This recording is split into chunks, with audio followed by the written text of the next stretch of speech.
I grew up very poor in rural Jamaica, and I dreamt of like big, beautiful, fabulous things. So when I had access to these things, my creativity just flows. So I think because I didn't have much and I know how to work with nothing, that kind of allows me to do what I'm doing and create the things that I've created, because it's like, give me a little and I can make a lot.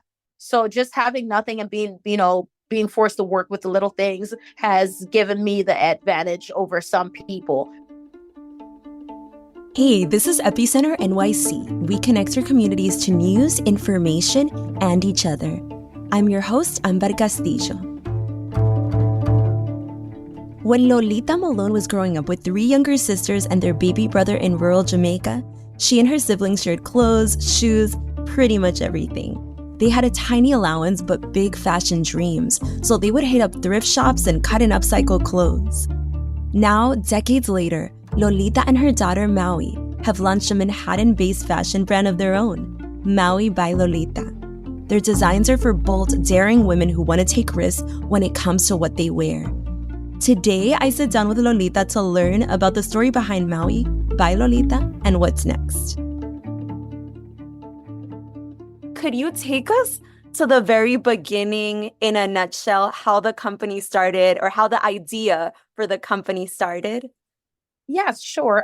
We started during the pandemic when Maui was home from school. We had a lot of time to spend together, so we decided to just embark on something that I had already started. I was always a fashion designer, but during the pandemic, I was able to focus more on things for myself, because I'd always started projects but never had the time to complete them for myself. I would work for other people, but not for me.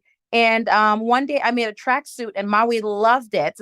And she said, "You should sell that." I was like, "Yeah, I think I will sell that." So we did. And then we'd go on walks, like quite a few walks in our neighborhood. And we lived in Florida.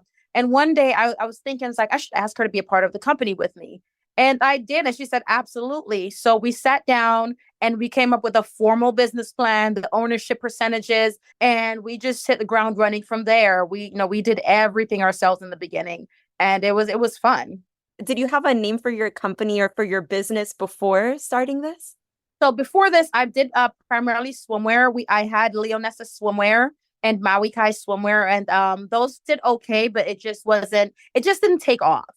It didn't take off like I wanted to. So I always said that Maui was the missing piece of the success puzzle for us. What do you think it is about Maui and what she brings that changed it for you?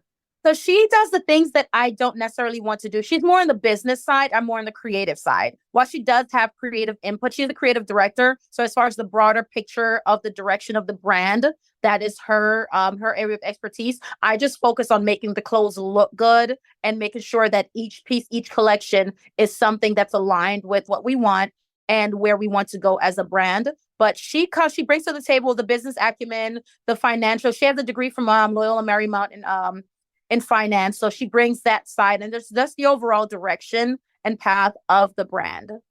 Besides the formal school training you just mentioned, are there other places that she's told you or that you've seen her really glean those skills from? Just honestly, so she's always been into fashion. She's been around me her whole life. So she gravitated towards it. I would make clothes for her. We did her prom dresses, things to go out to events. We did that. So she was always a part of it and she loved it. And also the modeling aspect. She's 4'11" and she's always wanted to model. But once she realized that she wasn't going to grow to model height, she kind of gave that up. But after we started the brand, she was able to model for us. It was like, hey, I can actually do this. And she started modeling. And that's something that, that she's done really well with. How does that play into how you guys think about inclusivity, in your designs? So it's funny, like when I first started designing, the first thing I did was my prom dress in high school 30, I don't know, eons ago, a long time ago. I did that because I was always the tiniest one. Nothing fit. I had to make my own clothes because I was skinny. I was like, two twigs. And I had no choice but to create things for myself where I would never look good. And even with Maui being 4'11", that's also something she struggles with, finding clothes that fit her height, and her body proportions. So that's something that we embrace being able to cater to the people that aren't, looked over when it comes to dressing and size inclusivity. For on the opposite end, there's a lot of focus on the larger end, but there's very, very little focus on, for skinnier people or tiny, shorter people. So we want to make sure that those people aren't forgotten when it comes to looking good in the fashion industry.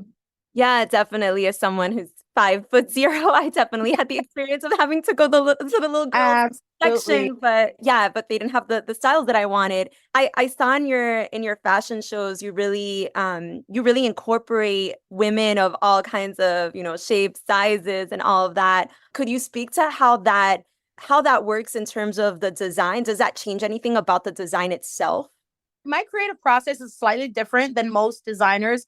I generally make things for me first, and then hopefully everyone else will like it. So I only make things that I believe in and that I would wear myself. And luckily these are items that look good on anyone. It's just like if you're a fly girl at heart, if you're, if your style encompasses certain things, then this dress will look good on you. This trench will look good on you. These pants will look good on you. So if you're if you're a size 0 or a size 10, if you're comfortable with that style and that design for you. Got it. And then when you were speaking about Fly Girl before, when did this concept of the Fly Girl come about? What was the origin? This was we actually started that when we started the company. We were just playing around with ideas, and I said our stuff is for fly girls, for fly girls only. So that became our slogan, bold, daring women who not just take fashion risks, but are comfortable with how they look and how they dress, and they don't want to look like anyone else. They want to be the best dressed person in the room. They are the best dressed person in the room. And then you also mention boldness in your designs, and I'm wondering if you could speak about the last moment that you were bold that comes to mind.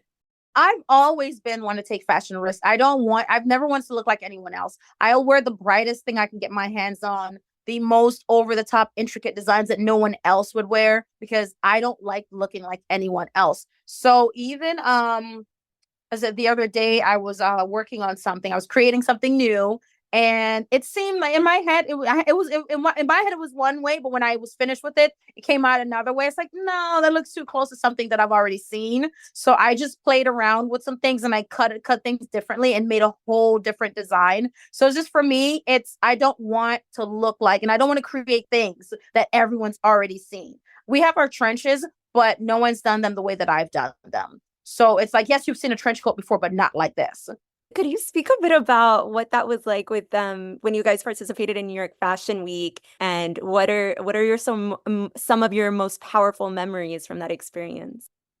Some of the best memories for me is just seeing actually going back and watching the videos from the audience, and just looking at the different audience members, their reactions when certain pieces walk out. Because when you're in the moment, you're not going to see everything. You're just I'm trying to live in the moment and enjoy and appreciate where I am, because it took a lot for me to get there. And I'm very grateful for all the opportunities, for the people that do show up, for, the ones that believe in me. So when I get moments like that, I try to live in that moment and appreciate it, because somebody wants to be here that cannot be here. I asked to be here. So I want to show my appreciation for being in the moment. But immediately after, when going back and I'm looking at the tapes, just looking at everyone's faces and seeing the genuine love for the pieces that we put out, that is the best feeling for me. It's like, you're like, oh, I want that one. Oh, yes, yes, yes. Those things, like when you see the things that garner the positive reactions from the audience, for me, it's such a wonderful feeling. And what was it like preparing for Fashion Week? It's the creative part is good. It's just the making sure we get the right people, the right press, dealing with the, people confirming and not showing up because we're not a huge brand. And next thing you know, you have half of your seats are empty because nobody wants to come unless we're paying them to come. Those are the hardest things for emerging brands like myself, because nobody wants to be the first one to believe in you. Unless somebody huge jumps on board and say, hey, I'm wearing Maui by Lolita, then everybody wants to come, but nobody wants to be that first one. So every influencer is asking for $20,000 for them to come and watch my show. And everyone, it's just, it's heartbreaking, and it's very discouraging at times to convince people like, hey, yeah, my stuff is really good. Come and look, come and see. Just come. It's like, no, we don't know you. Sorry, we're not coming. So it's, it's hard. That part is hard. But I never second guess the creative side of it because I know that our stuff is beautiful. I know it's different, and everyone would love it. Just nobody wants to look because no one looked before. And how did you navigate that when folks were, maybe not giving you guys a chance at that point? We ignore it, keep moving. I cannot focus on it. Our very first show, a lot of people didn't show up, and it kind of bummed us out for a while. We were very sad and all these things. And it just gets better to deal with. And more, we're a little bit more known now. And so more people are showing up, but a lot of people are still confirming I'll be there an hour before the show, and then they don't show up. So we just know now to just ignore it, and don't let it affect us, because it doesn't change the fact that our pieces are beautiful. Yeah. And are there any other lessons that you gleaned from New York Fashion Week that you're going to take into the next one? Just tune out the noise. Tune out the noise. Trust your process. Trust, whatever is for you will be for you. And the people that believe in you, just lean on that and have them be your support system until everyone else catch up eventually. And just, you cannot rush certain things. I've never wanted to be a fly by night online brand. I never wanted to be an Instagram brand. I'm willing to put in the work as long as people show up when they're to show up. Especially being, a Black woman in fashion design. What are those support systems? Where is that, that community? I am blessed enough to have the people that work for me. They actually believe in what we're doing. They believe in the brand. They believe in the design. They're not just here to get a paycheck. So for me, that is very important to have those people there to hold you up when when you're second guessing yourself, because, it does happen. It's very hard to do what we do.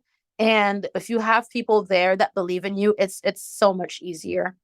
And what are some of the projects or what are either like design projects or collaborations or anything like that you're looking forward to?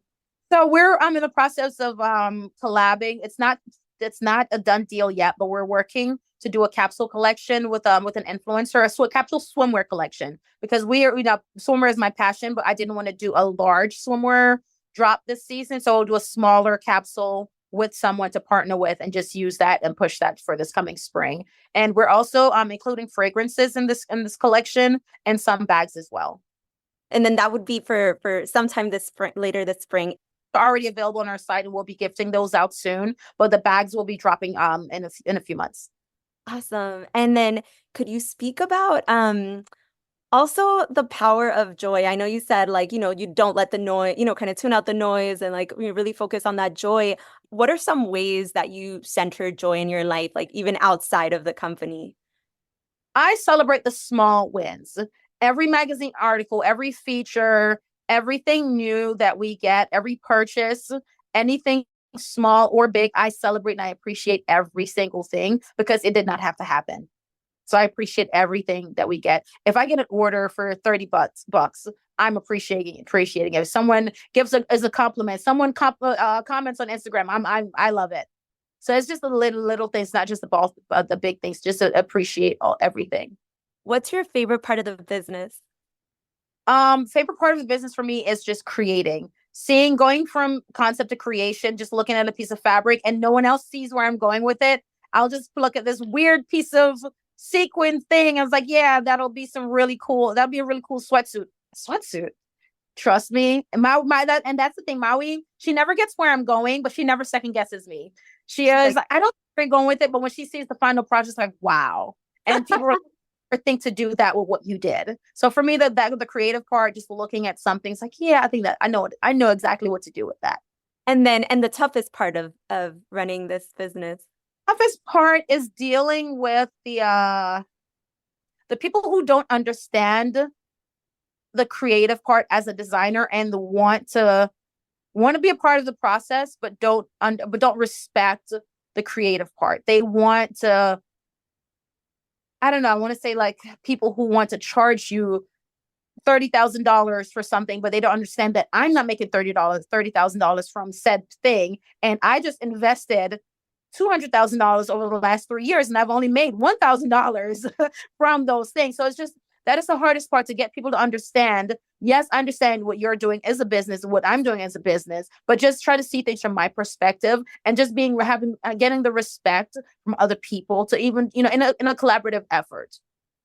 Yeah, and then my last question is, are there any other aspects of your identity, for instance, having the immigrant experience that you think also informs your work and your business philosophy? Oh, absolutely. Because I grew up very poor, in rural Jamaica, and I had nothing, and I dreamt of like big, beautiful, fabulous things. So when I had access to these things, my creativity just flows. So I think because I didn't have much, and I know how to work with nothing, that kind of allows me to do what I'm doing and create the things that I've created, because it's like I don't need a lot to create. I need, to create a lot. Give me a little and I can make a lot. So just having nothing and being forced to work with the little things has given me the advantage over some people. Like, there are people with all the money in the world with zero creativity. To shop Maui by Lolita, visit maubylolita.com or click the link in our show notes. And if you know of a local business that you think Epicenter should feature, let us know. Drop us a note at hello@epicenter-nyc.com. That's all for today. Thanks for listening, and thanks for supporting us as we do our best to support our community. We couldn't do it without you. For more stories like this, make sure to subscribe to our newsletter at epicenter-nyc.com. Our intro music is All the Pretty Horses by Karavika. You can find more of their music on their website, linked to in our podcast description.